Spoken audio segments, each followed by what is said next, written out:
전쟁은 끝났습니다. 그런데 왜 인간은 달라지지 않았습니까? 1918년 포성이 멈췄습니다. 유럽의 들판에는 꽃이 피기 시작했고 사람들은 집으로 돌아갔습니다. 살아남은 자들은 말했습니다. 다시는 이런 일이 없을 거라고, 이번이 마지막이라고, 인류는 배웠다고. 그로부터 21년 후 다시 전쟁이 시작되었습니다. 그리고 그 이후로도 지금 이 순간에도 어딘가에서는 총소리가 납니다. 우리는 왜 이렇습니까? 왜 알면서도 반복합니까? 역사를 배우면서 왜 역사는 되풀이됩니까?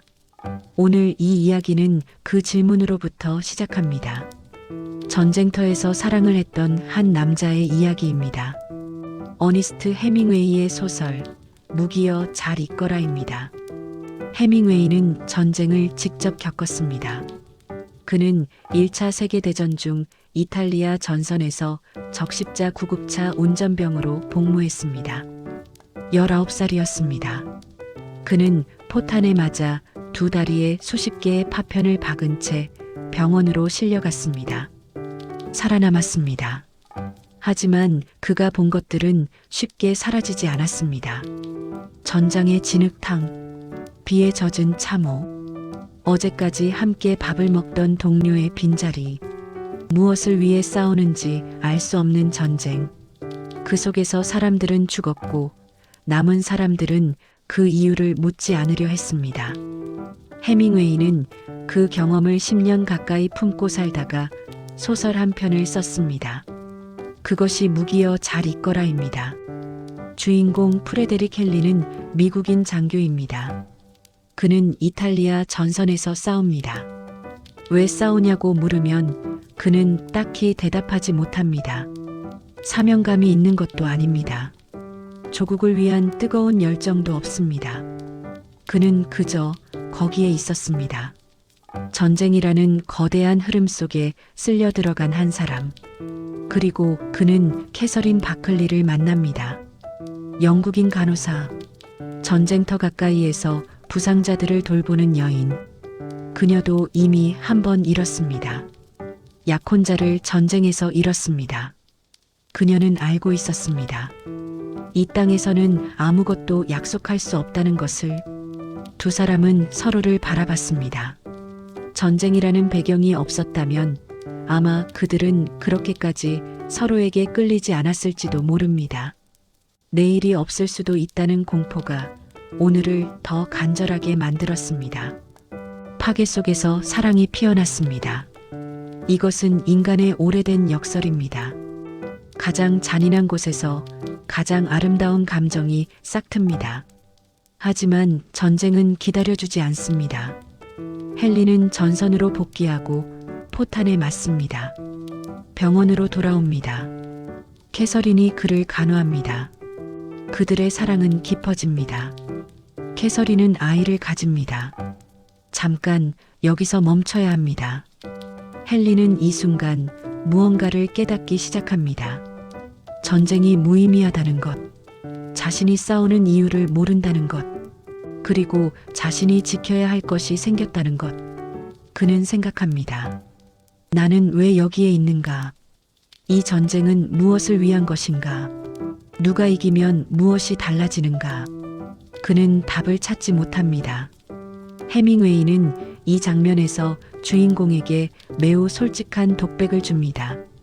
추상적인 것들, 즉 명예, 영광, 희생, 이런 단어들이 이제는 공허하게 들린다고. 구체적인 것들, 마을 이름, 도로 번호, 날짜처럼 정확한 것들만이 진짜처럼 느껴진다고. 이것은 전쟁이 인간에게 하는 짓입니다. 거대한 이념을 앞세우고 시작하지만 끝에 가서 남는 것은 이름 모를 들판과 죽은 자들의 숫자입니다. 그 숫자 안에 사람이 있었다는 사실은 점점 흐릿해집니다. 헨리는 타령합니다. 그것은 비겁함이 아니었습니다. 그것은 선택이었습니다. 의미 없는 전쟁보다 사랑하는 사람 곁에 있는 것이 더 진실에 가깝다는 선택. 그는 캐서린을 데리고 스위스로 도망칩니다. 호수를 건너고 산을 넘습니다. 그 과정이 험하고 위험하지만 두 사람은 살아있음을 느낍니다. 전쟁에서는 한 번도 느끼지 못했던 것을. 스위스에서 그들은 잠시 평화롭습니다. 산속의 작은 마을, 눈 덮인 풍경, 아무도 그들에게 총을 겨누지 않는 곳. 헨리는 생각합니다. 세상이 이래야 한다고, 사람이 이래야 한다고. 그러나 해밍웨이는 그 평화를 오래 허락하지 않습니다. 캐서린이 출산 중에 세상을 떠납니다. 아이도 살지 못합니다. 헨리는 병원을 나와 빗속을 걷습니다. 그것이 소설의 마지막 장면입니다. 말이 없습니다. 설명이 없습니다. 그냥 한 남자가 비를 맞으며 걸어갑니다. 해밍웨이는 독자에게 이 침묵을 그대로 건넵니다. 무너진 사람에게는 말이 필요 없다는 것을 그는 알았습니다. 이 소설이 세상에 나온 것은 1929년이었습니다. 전 세계는 이 책을 읽었습니다. 전쟁의 무의미함에 공감했습니다. 눈물을 흘렸습니다. 다시는 그런 전쟁이 일어나서는 안 된다고 말했습니다. 그리고 10년 후 다시 전쟁이 시작되었습니다.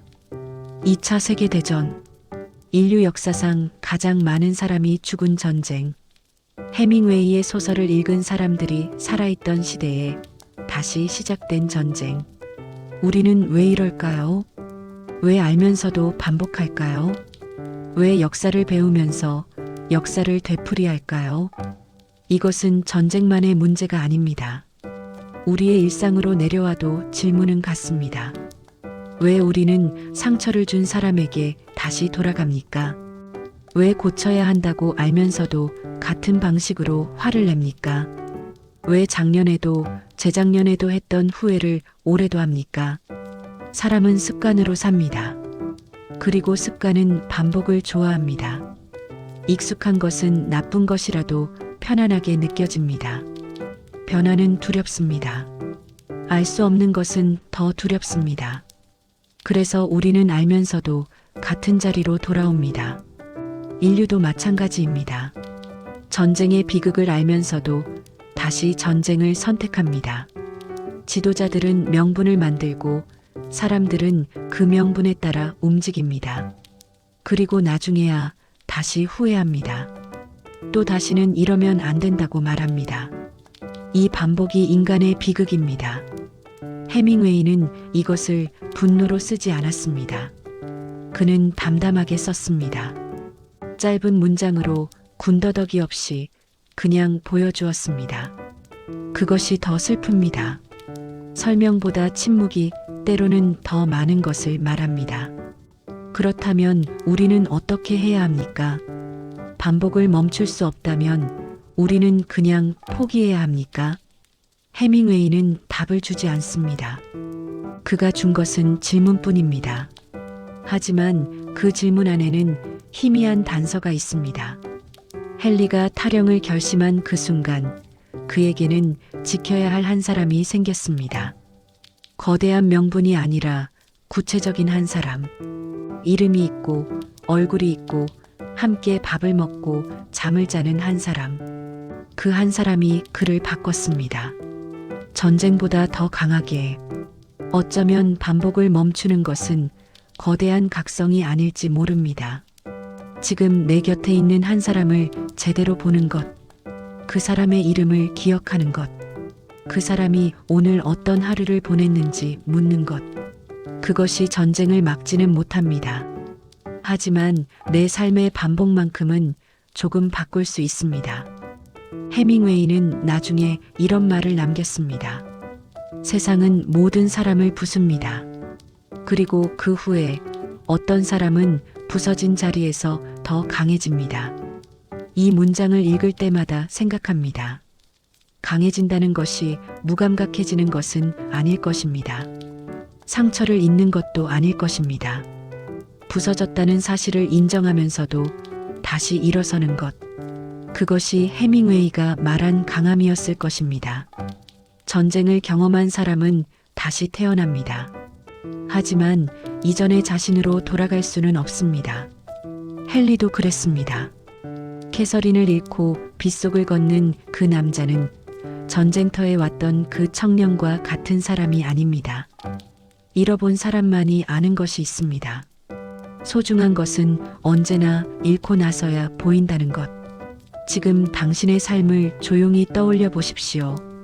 당신은 같은 실수를 반복한 적이 있습니까? 알면서도 같은 방식으로 누군가를 상처 입힌 적이 있습니까? 고쳐야 한다고 생각하면서도 결국 또 같은 자리로 돌아간 적이 있습니까? 그렇다면 당신은 지극히 인간적인 사람입니다. 반복이 부끄러운 것이 아닙니다. 반복하면서도 다시 시작하는 것, 그것이 인간의 방식입니다. 헨리는 캐서린을 잃었습니다. 그리고 빗속을 걸었습니다. 그러나 그는 멈추지 않았습니다. 걸었습니다. 계속. 우리도 그렇게 걷습니다. 같은 실수를 되풀이하면서도 어제보다 조금 나은 오늘을 만들려고, 실패한 관계 앞에서도 다시 한번 손을 내밀려고. 그것이 인간의 비극이지만 동시에 인간의 위대함입니다. 전쟁은 반복되었습니다. 하지만 사람들은 그 사이에도 사랑했습니다. 이야기를 썼습니다. 손을 잡았습니다. 아이를 낳았습니다. 반복 속에서도 멈추지 않았습니다. 오늘의 질문입니다. 당신은 지금 어떤 반복 속에 있습니까? 그리고 그 반복 속에서 당신이 지켜야 할 한 사람은 누구입니까? 무기여, 잘 있거라. 그리고 삶이여, 계속되어라. 다음의 질문이 궁금하시다면 구독으로 이 여정에 참여해 주세요.